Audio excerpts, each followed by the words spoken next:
Hi, നമസ്തേ. കുറേ നാളുകൾക്ക് ശേഷം ആണ്. സിനിമയിലും ടെലിവിഷൻ രംഗത്തും ഏറെ ശ്രദ്ധിക്കപ്പെട്ട നടിയാണ് ലക്ഷ്മിപ്രിയ.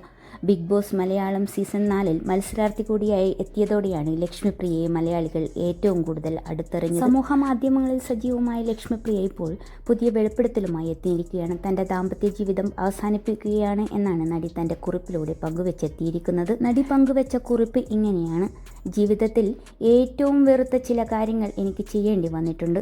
ഇപ്പോൾ ജീവിതം 40കളുടെ തുടക്കത്തിൽ എത്തി നിൽക്കുന്ന ഈ വേളയിൽ എൻ്റെ ജീവിതത്തിലെ ഏറ്റവും നിർണായകമായ ഒരു തീരുമാനം എടുക്കേണ്ടി വരുന്നു. പലവട്ടം ആലോചിച്ചുറപ്പിച്ച എൻ്റെ ശരിയിലേക്ക് ഞാൻ നിലയുറപ്പിക്കുകയാണ്. ഒരിക്കലും കുടുംബവിശേഷങ്ങൾ അമിതമായി സോഷ്യൽ മീഡിയയിൽ ഞാൻ പങ്കുവെക്കാറില്ല.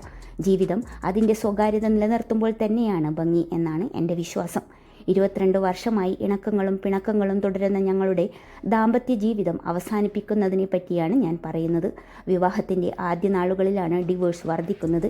ഇത് കൗമാരം മുതൽ ഈ വയസ്സുവരെ തുടരുന്ന ദാമ്പത്യത്തിൽ ഇമോഷണൽ അറ്റാച്ച്മെൻറ്റ് വളരെ കൂടുതലായിരിക്കും. ഇപ്പോൾ എവിടെയോ ആ കണക്ഷൻ ഞങ്ങൾക്ക് നഷ്ടമായിരിക്കുന്നു. തെറ്റുകളും കുറ്റങ്ങളും എൻ്റേതാണ്, എല്ലാം എൻ്റെ പ്രശ്നമാണ്. ആയതിനാൽ ചേർത്ത് വെച്ചാലും ചേരാത്ത ജീവിതം, അതിൽ നിന്ന് ഞാൻ പിൻവാങ്ങുകയാണ്. ഞാൻ സ്വപ്നത്തിൽ പോലും അദ്ദേഹത്തെ പിരിയുമെന്ന് കരുതിയിട്ടുണ്ടായിരുന്നില്ല. ആരംഭത്തിന് എല്ലാം അവസാനവുമുണ്ട്. ഇപ്പോൾ ഞങ്ങളുടെ സെപ്പറേഷൻ ടൈം ആയിരിക്കുന്നു. ദയവായി ഇതാണോ അതാണോ കാരണം എന്നൊക്കെ അന്വേഷിക്കാതിരിക്കുക. ഈ ഇമോഷണൽ ബോണ്ടിങ് നഷ്ടമായി, അതുമാത്രമാണ് കാരണം. ഞങ്ങളുടെ സ്വകാര്യത, മകൾ ഇതെല്ലാം മാനിക്കാൻ അപേക്ഷിക്കുന്നു. ലക്ഷ്മിപ്രിയയുടെ ഈ ഒരു പോസ്റ്റ് കണ്ടതോടെ ആകെ ഞെട്ടലിലാണ് ഇവരെ ഇഷ്ടപ്പെടുന്ന ആളുകൾ. കാരണം അത്രയേറെ മാതൃകാ ദമ്പതികളായി കഴിഞ്ഞവരായിരുന്നു ജയദേവും ലക്ഷ്മിപ്രിയയും. ലക്ഷ്മിപ്രിയ ബിഗ് ബോസിൽ പോയപ്പോഴെല്ലാം ഭർത്താവിൻ്റെ വലിയൊരു സപ്പോർട്ട് തന്നെ അവർക്കുണ്ടായിരുന്നു. പിന്നീട് ഇവരുടെ ജീവിതത്തിൽ എന്താണ് സംഭവിച്ചത് എന്നാണ് ആളുകൾ തിരക്കുന്നത്.